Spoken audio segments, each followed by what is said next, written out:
All right, everyone, it is officially time for us to get started. Today's discussion, we're really going to focus on one of the most challenging things in nursing education, which is how do I know my student is truly ready? And not just to pass their exams, but also ready to practice. As nurse educators, we're constantly balancing those academic benchmarks with those real world readiness indicators. So today we're really going to unpack that and how to distinguish those meaningful evidence informed ways. I do want to let you all know that we are accredited. And so I'm just going to briefly review our disclosures. So this activity is accredited for continuing professional development. We have no relevant financial relationships influencing our content. And there is a survey at the end of the event that we need for accreditation purposes to be completed. And our goal really today is to provide practical, unbiased strategies that you can take directly back to your programs. So we're going to go ahead and introduce all of the panelists. We're going to hear from a diverse panel of nurse educators and advanced practice clinicians. Each are really going to bring different, unique lenses from undergrad education, grad prep, and clinical practice. And so as you really listen in to our discussion today, I do want you to think about how these perspectives align or challenge your current approach to evaluating our student readiness. So I'm going to introduce myself first, and then I'll hand it off to Hiba. But my name is Rachel Taylor. I'm the Director of Nursing Services here at Archer. I've been with Archer for over 4 years now, just about 4.5. And really, my area of expertise is in the repeat test taker. That's probably my favorite group of student to work with, especially those that have extra challenges. Seeing them be successful is my favorite thing out there. But Hiba, I'll let you go ahead and introduce yourself. Thank you, Rachel. My name is Hiva Kolodrovitz. I'm a family nurse practitioner and the director of advanced practice here at Archer. I've been with Archer a few years now, not as long as Rachel, but I've been in the advanced practice space for over a decade now. And my favorite thing really is to talk to those students who are considering advanced practice. It's really nice to be able to hash out not only what the day-to-day looks like, but really set expectations of why to pursue advanced practice before even going down the path of starting school and sitting for your boards. We get a lot of students that come to us for boards prep, especially if they are repeat test takers. And it's like that light bulb moment goes off of, oh, this is what it means to be an advanced practice registered nurse. And I really love to really shine that light on my students and really help them think about, is this the right path for you? Or is this something that you didn't really think through? So before they even get to the advanced practice stage is my favorite part, I think. And I'm going to pass it off to Morgan. Hi, good morning or good afternoon, everyone, depending on where you are. So I am a family nurse practitioner and I work mostly in the primary care setting and doing a lot of clinical practice and then part-time as an educator with Archer. And it's been so awesome. We've been doing a lot of different curriculum development. And I would say where I feel most passionate in working with students is really helping once they've made the decision to go into an advanced practice, how to take it from the nursing role into an advanced practice role. And that step is really, really big for a lot of students and kind of where to gain that independence and feel confident in making decisions, um, which, is a big transition from the nursing role, which has a lot of autonomy, but this is a completely different role when we're diagnosing and prescribing and interpreting different types of diagnoses. So, working with students as they're getting ready for their boards, rather than just passing the boards, I really like to think about how is this student going to go out into the world and take safe care of patients and represent our profession as nurses and make sure that like Archer as as educators here, we're helping to create really, really, really solid nurse practitioners. And so that's something that I focus a lot on. Okay. All right, and we'll hand it off to Tiffany last. Last but not least, right? I'm Tiffany. I'm Tiffany Palino. I'm one of the nursing managers here at Archer. I am overseeing the pre-licensure and CE services. And I've been with Archer now about a year. But my passion really lies in education, transitioning from nursing school to now trying to study for the NCLEX. I feel like a lot of students are challenged with that because nursing school is a lot about memorizing, but getting you ready to be a nurse can be really challenging. So I love helping students with that. Right. Thank you guys. So by the end of the session, I want to make sure that we can really differentiate between that board readiness and practice readiness because they're not the same thing. There are some stats Hiva's going to cover in just a few minutes that really show not the same thing. We're also going to identify those observable behaviors that really signal readiness and discuss how to support students when they're not quite there yet. And this is really about moving from intuition to intentional evaluation to make sure that we're counseling those students to really get them to where they are practice and board ready, and that is the same thing. Because right now they really are two separate things that we're assessing when students are getting ready for graduation. Yeah, absolutely. So, as Rachel mentioned, and as all of us have said now, board exam ready is not the same as practice ready. And unfortunately, what we're seeing right now is two different issues. We're seeing students who are getting ready for the boards and they may be board ready, but they're not coming out of school practice ready. And so that's why we see a lot of this competence-based education, all that is coming up. We were actually discussing this over the last couple of weeks, and we've been doing competency-based education for a long time, but now we're being asked by accreditation to prove that we've been doing it because the landscape has changed so much, right?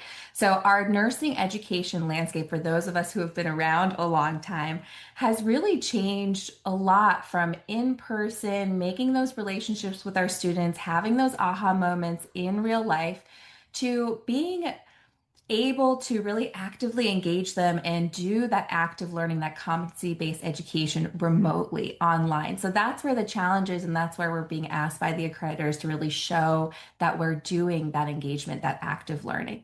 So what does it mean to be ready? First and foremost, and this is from undergrad to graduate, when Rachel and I were first talking about this panel discussion, we were like, well, should we split it up to undergrad and graduate? There's a lot of overlap, right? So you'll see in today's presentation, we're going to have a lot of overlap. We will break it out when we need to, but there's a lot of overlap. And first and foremost is safety, right? What does it mean to be a safe nurse? What does it mean to be a safe clinician? That is practice ready, right? That is first and foremost. And we need to see that consistently in our students, right? Exam ready really focuses on that knowledge and being able to apply the knowledge, but practice ready really works in that clinical judgment, right? And clinical judgment, clinical reasoning is not just at the advanced practice stage. I see this issue a lot too. We really need our nurses to have and utilize and leverage that clinical judgment. So we'll talk about that. But communication, when do you know this is beyond your scope or beyond your comfort level? How do you communicate that? That's safety. That's all part of safety, right? Professionalism, being able to manage your patient load and voice when you can't manage it, when it's just not safe. That's really important. And the goal is really not to be perfect, not to produce perfect students or have perfection and be perfect every time. We're going to make mistakes. But how do we learn from those mistakes so that we're continuing to practice safely and practice that clinical reasoning? So that's really the difference between that board exam and the practice ready. Yeah, and it was really interesting. I was looking at an article from the American Nurse Journal. It was published in 2023. Only 14% of newly graduated RNs were ready for clinical performance standards. Only 14%. And they had gone through their whole nursing program. And only 57% were actually really ready for managing patient care, which tells me that we are graduating non-practice ready nurses. And so we have to work to bridge this gap. And so that's why this, I would say, section or this session today is so important to me, because we have to come together as educators and think, how are we going to bridge the gap? 29% of new grads recognize urgent patient condition changes. That's huge. That makes the difference of literally life and death. And almost 30% of new grads don't have that skill down. 100%. When you read those statistics to me, Rachel, I was like, oh my goodness, no wonder we're seeing it on the education side, right? Like these are real stats that can back up what we're seeing, our intuition on both the education and clinic side. Absolutely. Yeah. And really, regardless of the level, just like Hiva just discussed, there are those non-negotiable. So, really, one thing I really work on, and I know we all do as educators, is that students recognize their limits. They know how to respond to feedback, when to ask for help, making sure they communicate clearly, and they prioritize that patient safety. Because if we don't have these basic skills down, then they're going to not be successful in practice. These are just baseline expectations. These are not advanced skills. This is what every student has to be able to walk out the door having when they leave us as nurse educators. And so the thing we want to think about is how do we give them these skills? And I think it's really aligning them with how adult students are truly going to learn them. Can we have them practice, giving communication to people in different areas of the hospital? How do they do when they get feedback? I know that's something I really struggle with. And Tiffany, Morgan, Hiva, I'd love to hear your perspective on this. But some students cannot handle any type of feedback that has any negative sentiment that they need to improve. They take that as I'm not doing good enough and that's not acceptable, instead of, oh, this has actually been given to me to help me grow. Anyone have any thoughts on that feedback? Because I actually think that's one of the most critical pieces of this whole list. Yeah, one thing I see is students avoiding taking test questions because they don't want to get it wrong. And what I really tell them is, no, this is what you want. You want to get it wrong in practice so that when you actually enter that clinical setting, you are getting it right. Or when you're sitting for your boards, you're getting it right. Because in our mistakes, we really have to be receptive to, okay, how did I get that wrong? And where can I go back and learn a little bit more about that? So I see students really resisting this negative feedback. Absolutely. Yeah. Yeah, and I think the initial response for a lot of students is to be defensive, right? And that is something that as educators we can model that type of behavior and understand that we as educators also make mistakes. Medicine is a practice, right? And we're constantly learning and evolving, and that's what I always try to put out there to students. It's like what I learned in school and what you're learning in school has changed drastically. And so we have to constantly be willing to evolve with the practice and understanding that perhaps we didn't get it right the first time, and that's okay. But that's where all of our colleagues, everybody around you, mentors, patients, they're all here and we're all going to learn together and be really open as a profession that this is a constant learning. And so getting it wrong, not doing great, being open to feedback and not having that defensive reaction is really, really important. And personally, I can talk about getting feedback from students on my education and taking it and feeling like a little defensive myself, but then switching that instead of being like defensive as an educator and saying, wait, like I don't like this feedback. It's like, well, maybe there's some weight to it. And how can I take that and improve? And I feel like we can model that in our education by taking our students' feedback and implementing it as well.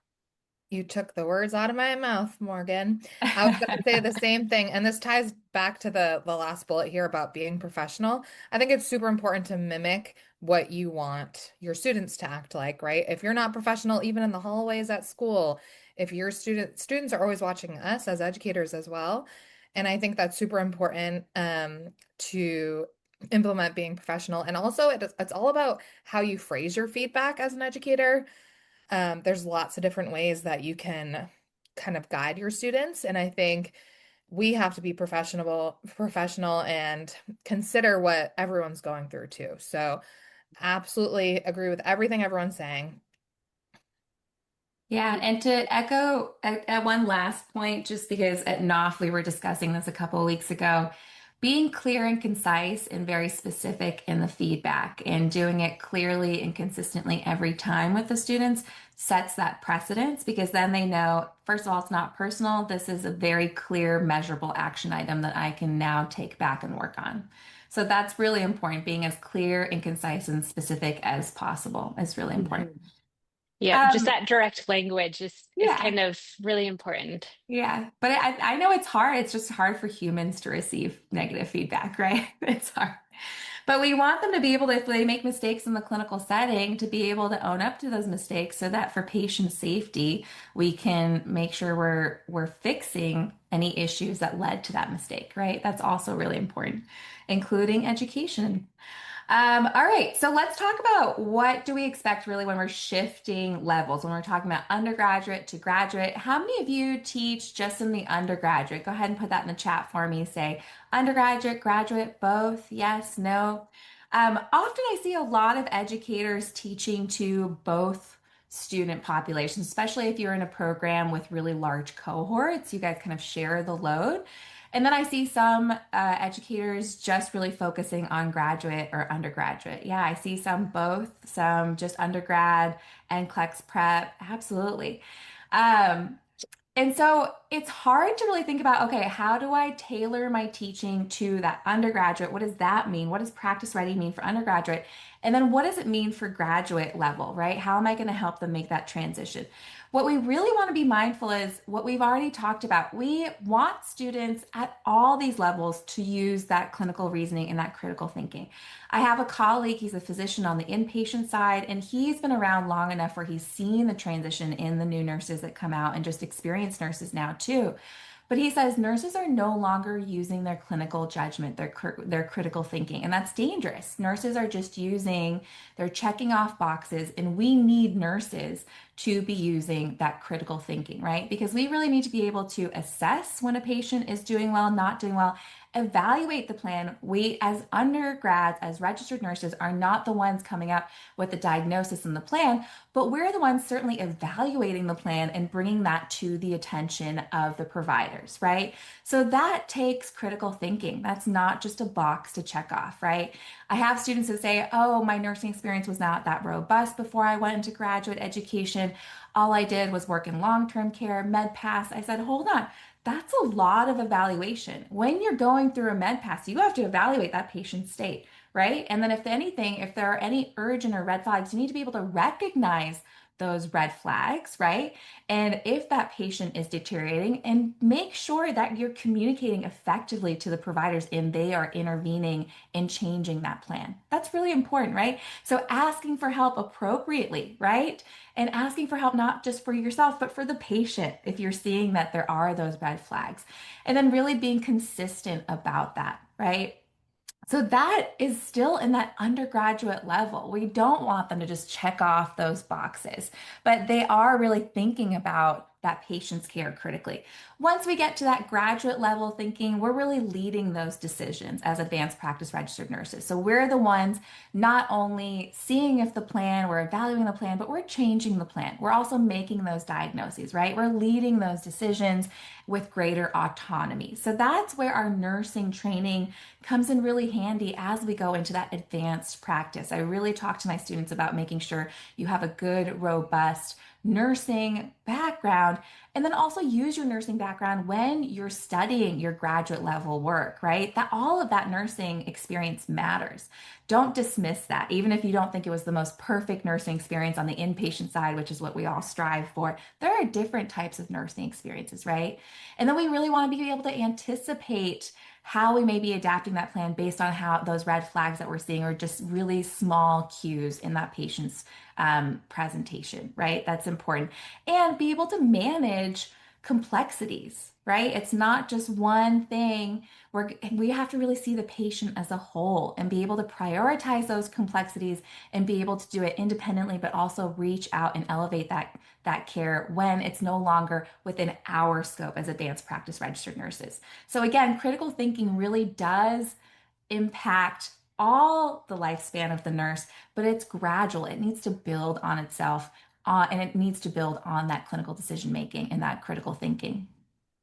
Totally agree with that, Hiva. I'm going to go ahead and launch our first poll, our only poll, I should say, for today. So the first question is going to ask you, do you feel your students are both practice and board ready? Why or why not? I'd love to hear your guys' thoughts there. And the second question is, what questions do you have at the start of this webinar? Because we want to make sure through our discussion and through the panel at the end that we answer all of those questions. So I'm going to give you guys some time just to go ahead and answer those. And once I see some answers come in, we will start on the next topic. But I'm going to go ahead and just put a couple minutes up on the slide so you've got some time to put some quality thought behind those answers. Oh, I like that little countdown for the poll, Rachel. I'm going to steal that.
All right, I'm going to go ahead and leave the poll open just in case anyone is still typing.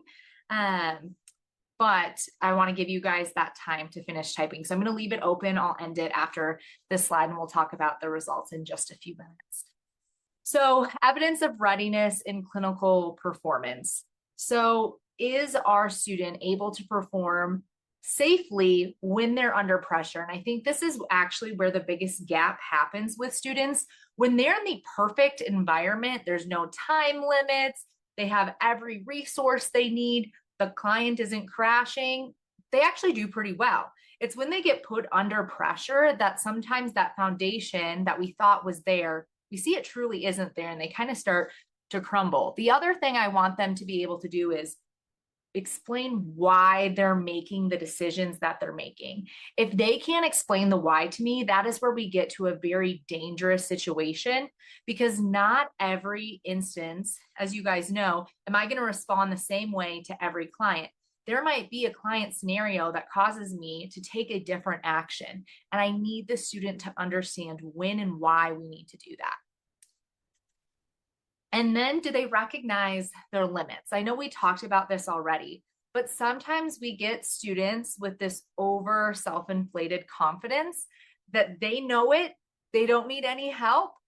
And what I see happen in the clinical space then is they do something not realizing it was a wrong action, that they shouldn't have done it, and it can actually lead to patient harm. And so it's, hey, do you recognize you don't know the answer here? Where I see this come into play most often is they give medications not knowing what that medication is for, not realizing, oh, I should have been taking the blood pressure and the heart rate before I gave the med. They just give them the cup of pills and say, here you go, without actually realizing what are we doing with our client? What things am I going to need to watch for after I've given these medications?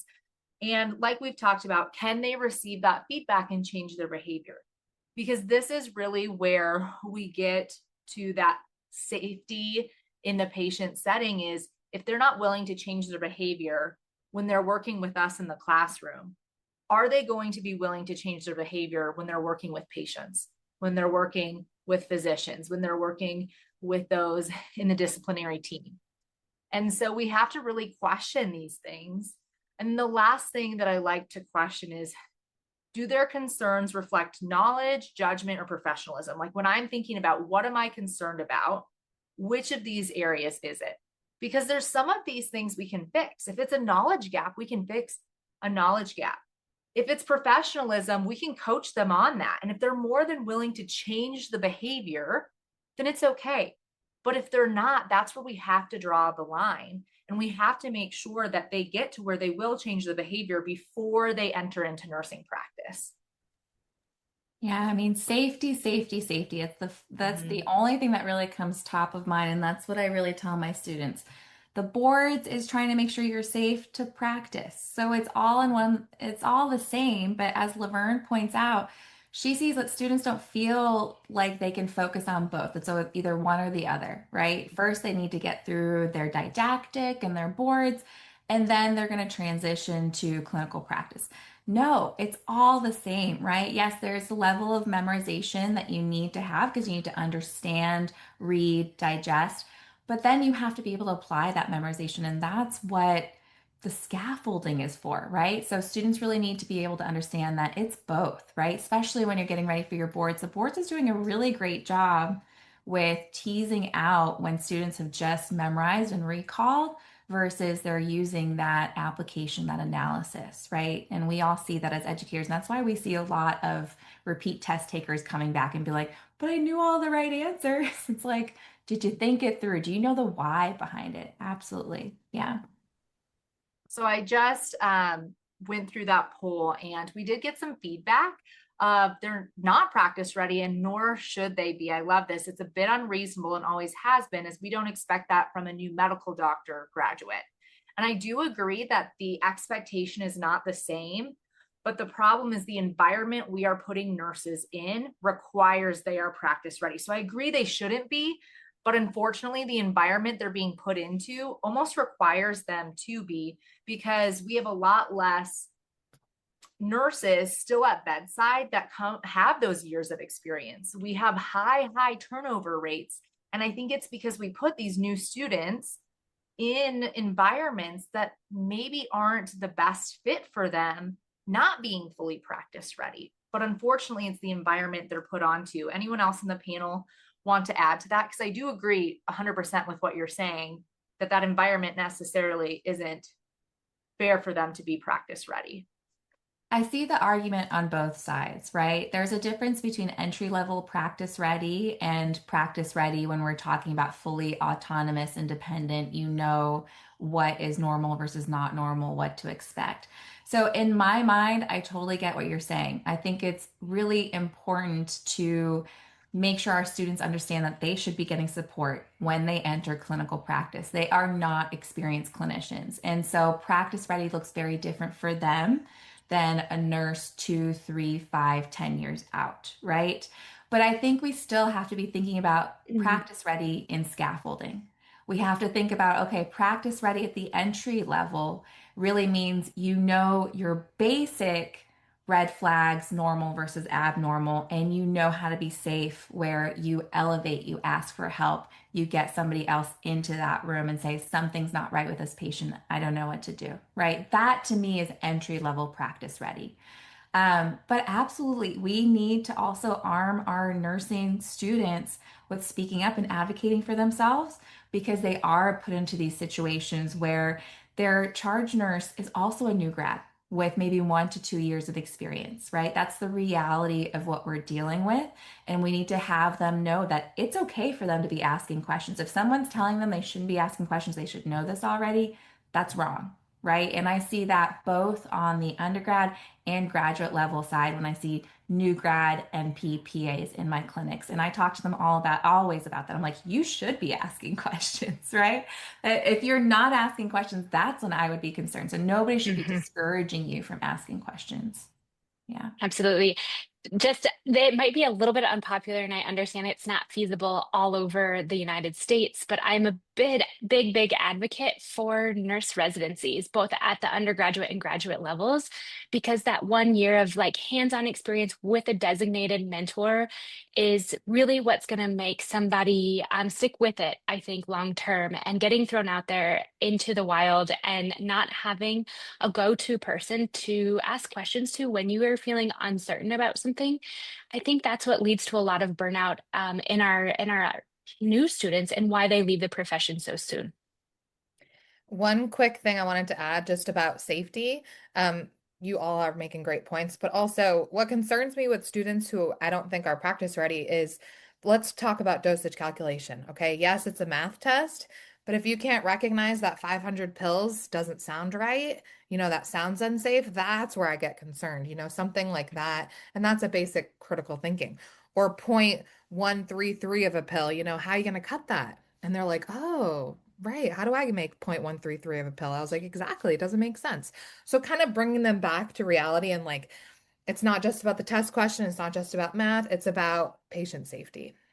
100%. Yeah. I think all valid points and all things that we all think about as educators too, right? So I think we're all on the same page there.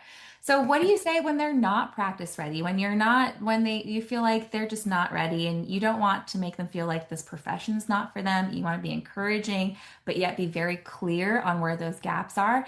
This is what we talked about a little bit earlier. We touched on this, but being as specific as possible about the behavior that you're seeing, about the gap that you're seeing, and really being able to separate it from this is a developmental delay and you're unsafe and you're never going to get there to this is expected at this stage in your education and this is how we're going to learn this new skill, right? So being very encouraging but naming, being clear and specific about the behavior that you're seeing and really trying to avoid being vague to be nice. I think sometimes it's funny. I was talking to Morgan about this the other day. I think sometimes when I try to be kind, I might be a little bit more vague. And I think students actually see that as like, what is she talking about? And sometimes that can feel a little bit more Mhm. unsettling, right?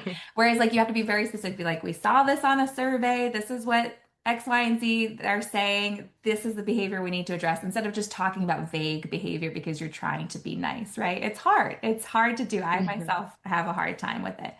But really just saying, not ready yet, right? I think that's trending in our kids' education too, that yet mentality of like, this is what you'll get to learn eventually, but you're just not yet there. That doesn't mean you'll never be there. You will get there.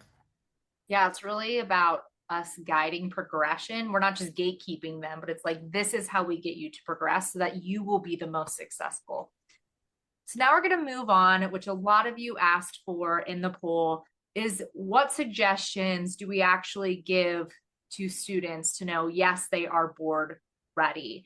And really, when I think about these different NCLEX suggestions, I want them to be consistently performing well. I don't want to just see, oh, they scored really well on one exit exam, they're ready to test.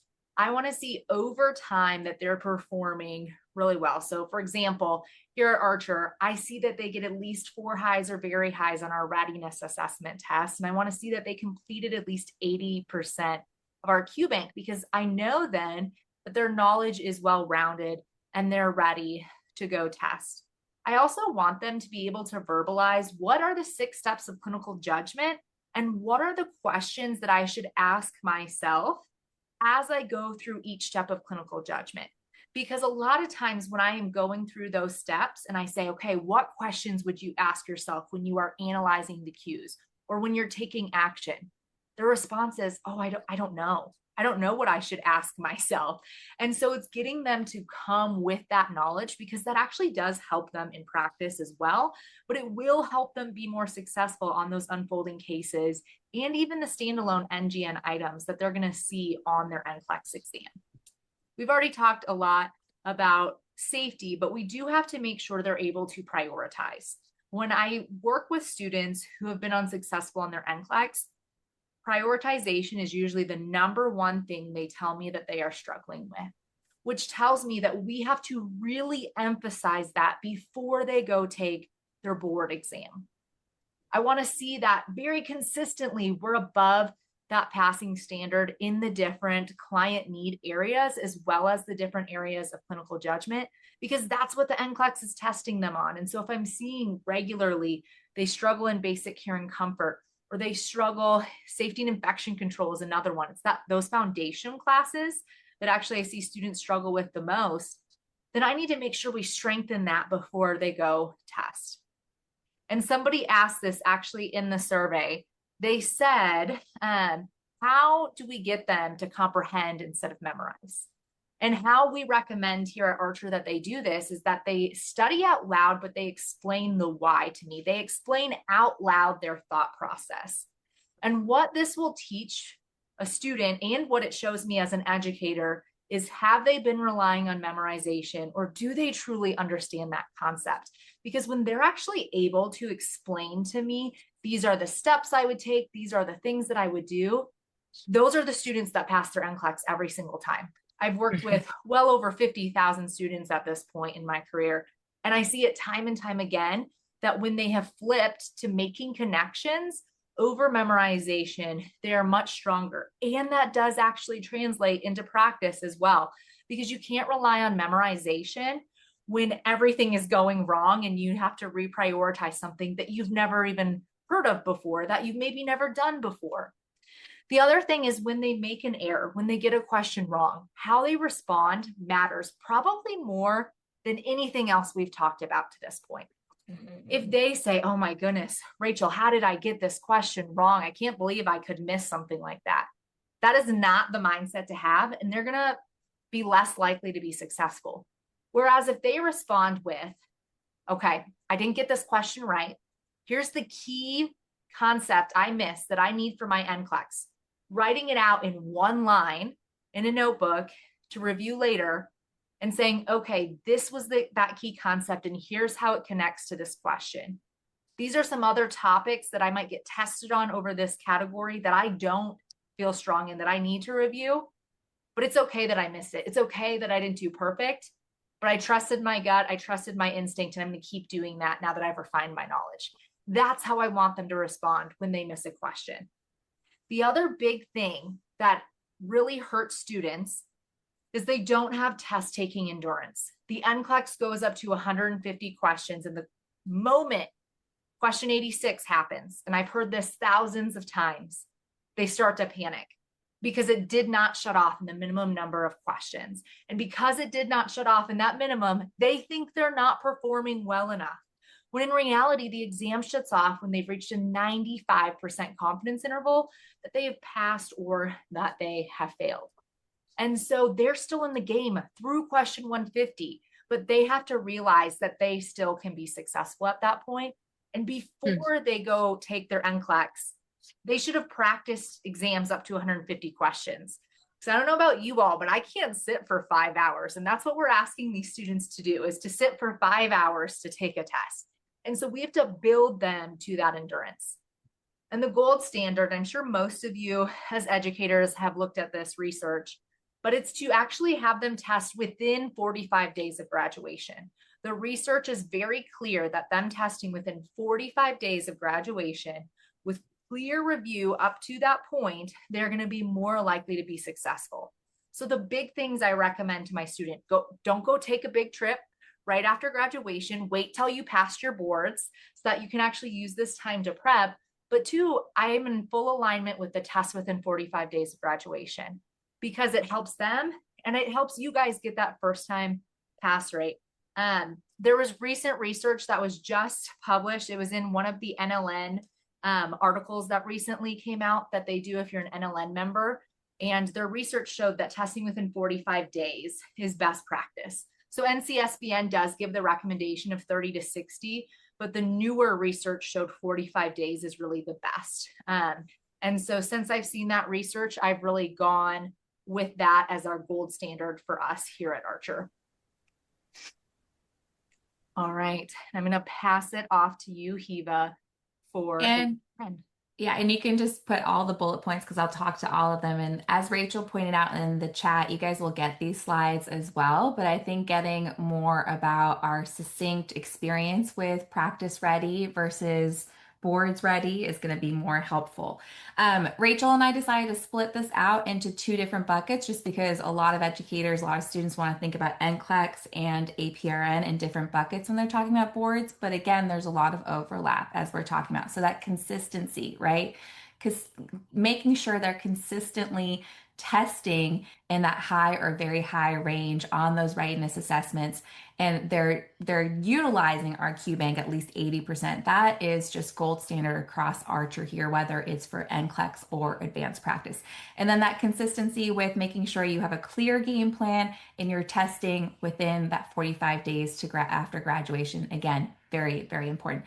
But the things that are a little different. So Rachel talked about demonstrating those 6 steps of clinical judgment. Here at Archer, we've developed this spectrum of stability and the method that we talk about with our students. So what does that mean? We really talk about when you're sitting for your boards exam, it's trying to mimic that real life outpatient primary care practice. So you're going to be thinking about spectrum of stability within that setting. And that's really challenging for a lot of our students who have just that acute care inpatient side experience as a nurse, because they start answering questions thinking, oh, we do X, Y, and Z. I'm like, think about your setting. That's on the inpatient side. You've seen that, right? You are now on the outpatient side. You have to be thinking about your setting. So really being able to take the data and be able to really assess the setting, assess that spectrum of stability, and come up with your plan, your list of differentials, how you would realistically manage that patient in that setting is really important. The other thing we talk about when they're going through these practice questions, so Rachel talked about endurance. I see both sides. I see some students who are day after day for 2 to 4 weeks taking full 150, 175 questions a day and really burning themselves out by the time they get to the exam. Yes, we need to have endurance, but you need to save everything for game day, right? You cannot be day in, day out doing a full 150, 175 practice question and then go into your boards. For us, whether you take ANP or ANCC, ANP is 150 questions, ANCC is 175. You get 3 to 3.5 hours to do it.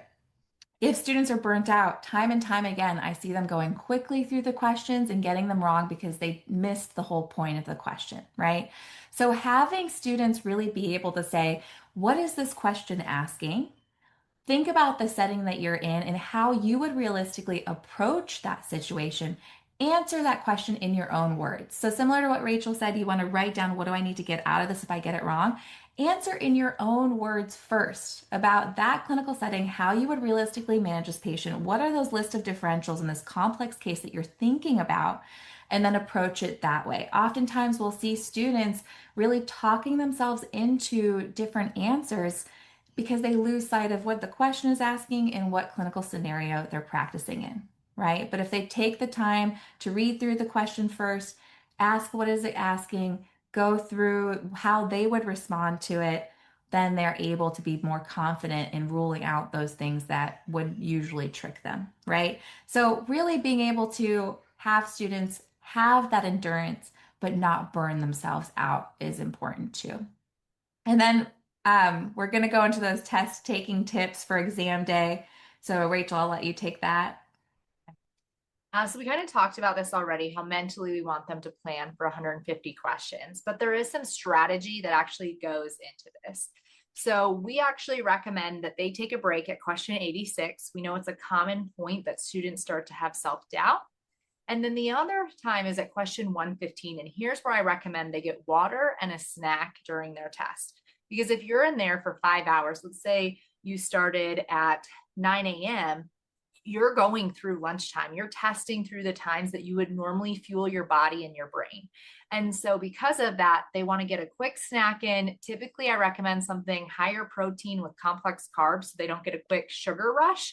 That's not the goal, but so that it actually gives them stamina through the rest of that test.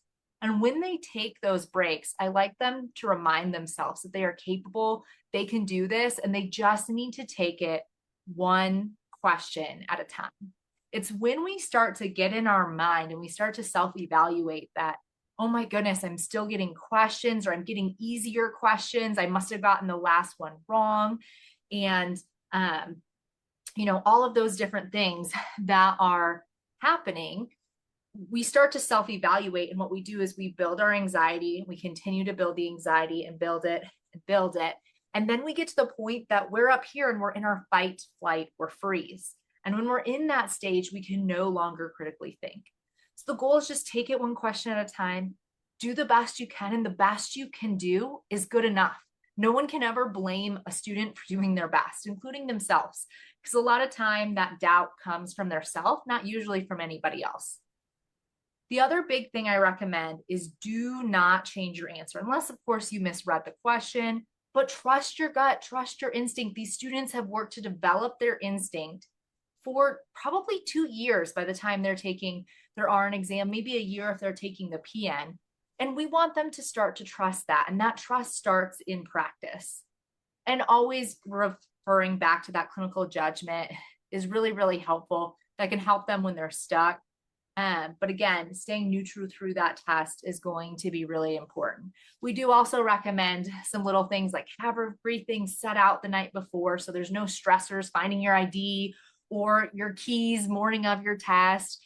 Make sure you dress to where you're the most comfortable. Some people say dress your best, dress how you would feel your best. And I do agree with that, but I also go with comfort level. I've had students being like, oh my goodness, I wore this blazer outfit and I was sweating buckets during my test. And I was like, well, that was not the goal. That is not what I meant by dress. It's not a dress job interview. Yes. And so it's like, be comfortable in what you're wearing, but make it where you feel confident in what you're going in with as well, because that mindset is so important. So there's those recommendations as well that we do give them. Anything you want to add, Tiffany, before we move on to the advanced practice suggestions? I'm a big dress for success person, so I'm glad you mentioned that. Even right down to like jewelry, just wear your favorite outfit.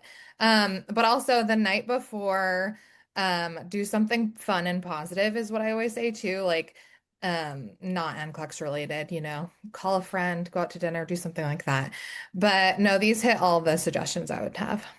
Yeah, we really don't want them studying the day before their NCLEX. Tiffany's absolutely right. They should rest to relax, give their brain a break. Because what Hiva said too is they do get burnt out. And so they want to train for a marathon. Their marathon's the next day. We shouldn't, run a marathon the day before the actual competition. So really resting that day before is important.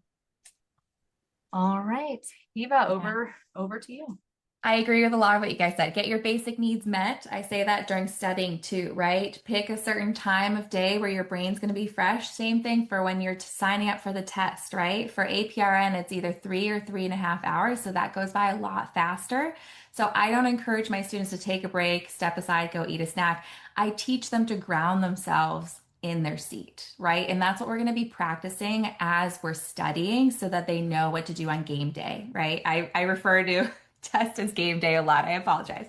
But I really talk to them about how do you ground yourself and refocus when you need to, when your anxiety is kicking in and you can't focus, right? You need to be able to refocus and pace yourself for focus, not speed, while you're taking the test. That's really important.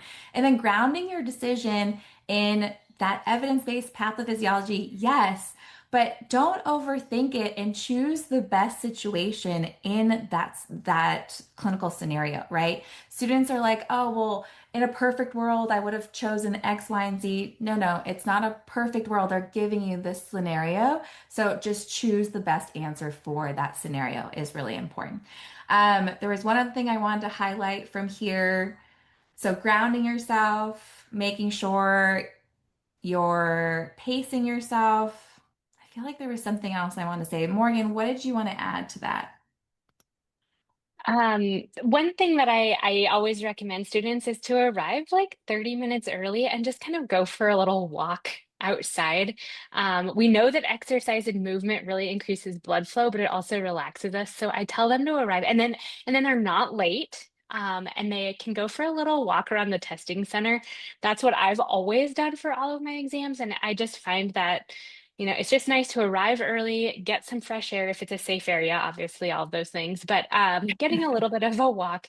And then if they're feeling that anxiety, it's doing some boxed breathing. So we work on box breathing or the finger breathing that, like my kids implement at school, Yeah. all of those tools to try to just recenter and using like positive self-talk through all of this. And I say, this stuff, and what they're looking for is a safe novice nurse practitioner. They're not looking for experts. Okay. That is not what the boards is. And there are going to be really challenging questions that they're testing. And so I always do kind of tell them, like, if there's a question that feels like it's from way out of left field, just tell yourself that's one of those questions that they're probably Unscoring. unscoring. Yeah, they're practicing on you with that question. If it and it rather than getting into your head about, oh my God, I didn't know that question. And it's really just staying in the moment, in the question that's in front of you, not anything that you've already done or not thinking what's going to come next. It's really staying focused on what's right in front of you and making the safest, best call for the scenario that's there. And again, like Hiva said, there's never a perfect answer. And I always say avoid just reading the first, like A has a great answer.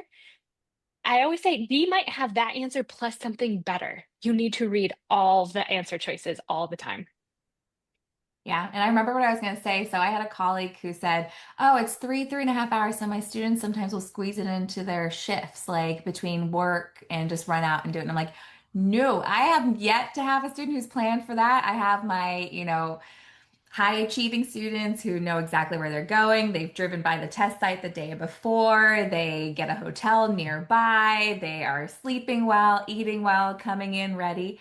But absolutely, you want to make sure that this is a whole day set aside for the board's exams. You're not, just because it's 3.5 hours, not as long as NCLEX, you're not just going in between shifts. You need to go in fresh and not rushed. So absolutely. Yeah.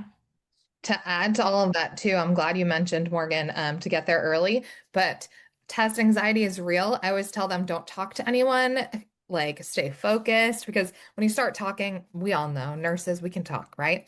And then you're just going to build your anxiety even more, right? We all just talk to each other and we're just building our anxiety more. So as silly as it sounds, like just smile at someone maybe, but that's it.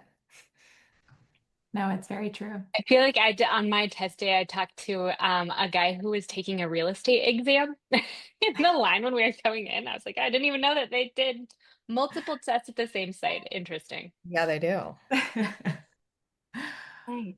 Well, let's dive into our panel discussion. If you guys have any questions you want to touch on, let us know in the chat. There were a couple references you guys wanted. We'll make sure to include that in the follow-up email with the slides that our team will send out. But if you have any other questions you want us to touch on, feel free to go ahead and put that in Zoom, in the Zoom chat so that we can answer those. But we're going to go ahead and start our panel. And the first question that I really want to ask our panel here is, what are the non-negotiables that you expect at every level, no matter the program? So Hiva, you and I have already kind of answered this. I really want to give the question to Tiffany and Morgan, and then all of you joining in the audience as well. Let us know in the chat. You can jump in, Tiffany. Go ahead. Oh, you can go. I thought you just said, Non, oh, yeah, you yeah. go. Okay, non-negotiables at every level.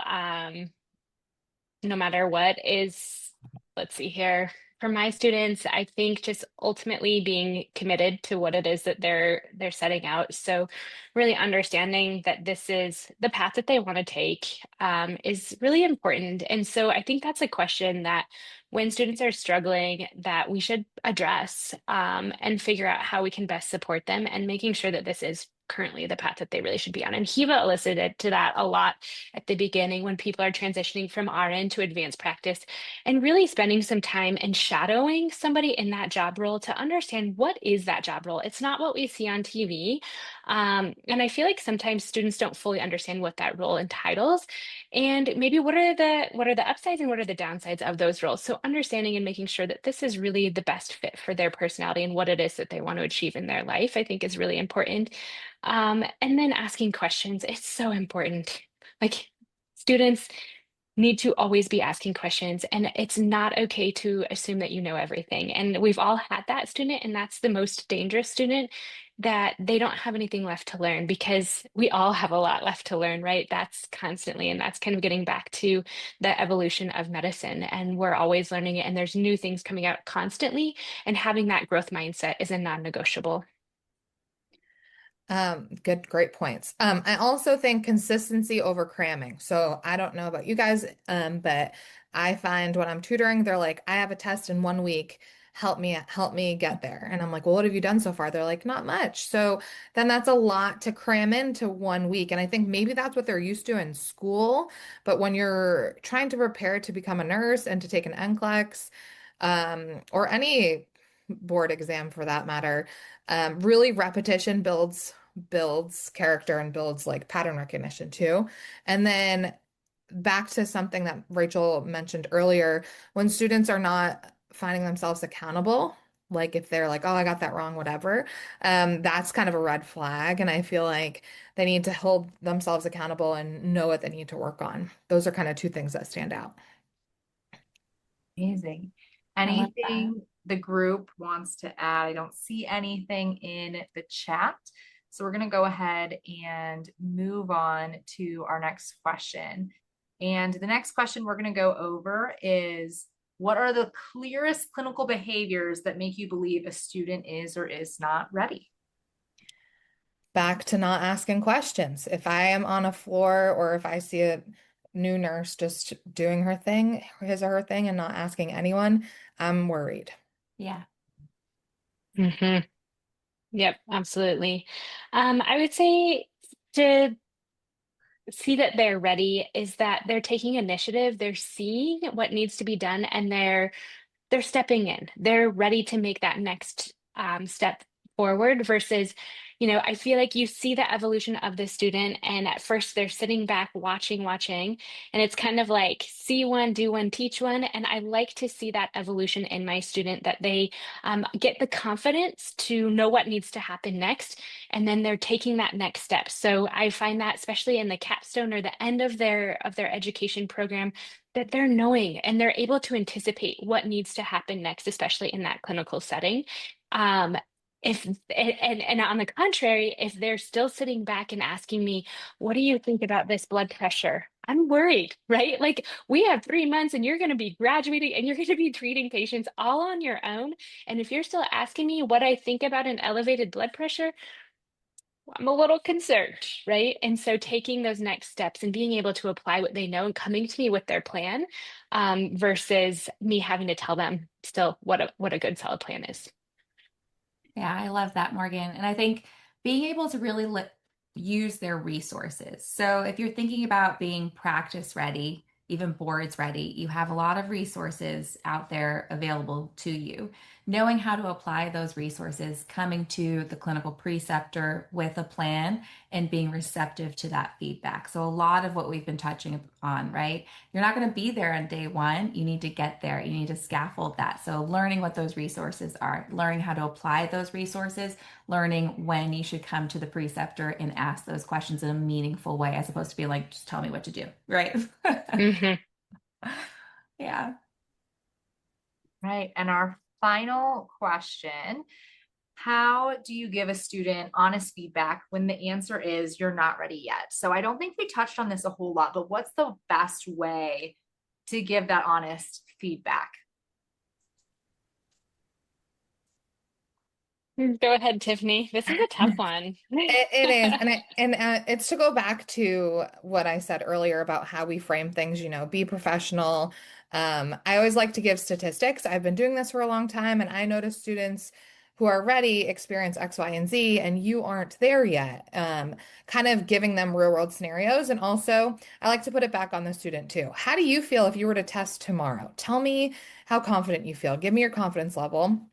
And then also, I think it's important for them to recognize if they're ready or not before I recognize it. Because what I mean by that is if someone's coming to me and they're saying, I'm ready, I'm going to test tomorrow, but they're scoring lows on readiness exams, then the stats speak for themselves, right? The data speaks for itself. So let's kind of work together on that. But I really think it's important as educators, we need to be realistic, because we see many students go through nursing programs. We see what makes people successful and what makes them not. And I think students need to hear those facts. I think when I am a little bit more real, maybe not nice, right, Kiva? Too nice sometimes. It doesn't come off real. But I'm from New England, so sometimes I'm a little too real. And I think my students really do appreciate that. They're like, wow, thank you for putting that into perspective for me. And I mean, the NCLEX costs a lot of money to take. Any board exam takes costs a lot of money. So we got to think about that too. Are you going to waste your time, your money, your energy to fail? I don't want you to do that. Yeah, and I would say kind of going towards some anticipatory guidance, if you're working alongside the student and you're anticipating that they're not meeting the standards at that time frame, especially, I don't know exactly the deadlines to postpone the test. A lot of my students come to me and they're like, I have to take this test within this certain amount of time because otherwise they lose their ability to take it. And that puts on like this unnecessary pressure, and we can't necessarily get around it. But at least if they test, they can kind of understand where we're at here. But using that anticipatory guidance and kind of looking at benchmarks and making sure they're hitting those benchmarks as you're working with them. And that's an easier conversation to have. Like, okay, halfway through, hey, I was really hoping we'd get to this point. These scores on your readiness assessments, if you're not quite there, let's consider, maybe another 4 weeks versus 2 more weeks of studying or whatever that kind of time frame is, but addressing it earlier on rather than waiting up until the deadline of their test to make that conversation and those lack of knowledge or the knowledge gaps we should be identifying early with our students. And I love asking students their confidence taking. I think I'm going to start. I don't think I do that, and I think that's really important, and I love that. So I learned a lot today. I Yeah, love it's that. The self-reflection also helps you gauge, like, is this student going to ask for help or do they think they know it all? I love that, Tiffany. And then the milestones, Morgan, I really love that because it really shouldn't be a surprise to the student, right? The not yet, like we're not waiting to the very end. We're checking in frequently at those milestones. That's great. Yeah, I really think it's about making our students self-accountable, right? When they become accountable and we show them what their part is in this. I always joke that I never go to the gym, and my example I give is I could buy a gym membership, but if I don't go, I'm not going to see any progress. It's the same thing with prep and getting ready to be in practice and to be taking your boards. And so you can buy all the things, but you have to use it and use it to its fullest intent. But Mhm. thank you all so much for joining. I did drop the link in the chat for you guys to fill out the survey. We do need the surveys completed for our accreditation purposes. So if you could take just the 1 to 2 minutes to fill it out, it shouldn't take very long. That would be great. I did also put the QR code up on the screen if you'd like to fill it out there. Eva and I's contact information is there. We'll both put our emails in the chat as well in case anyone would like to follow up.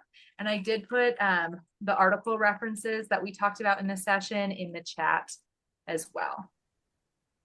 Awesome. Thank you guys so much. Yeah, thank you guys. I hope you Thank have you. an awesome Wednesday. Bye, everyone. Yeah. Bye, Bye. guys. Thank you.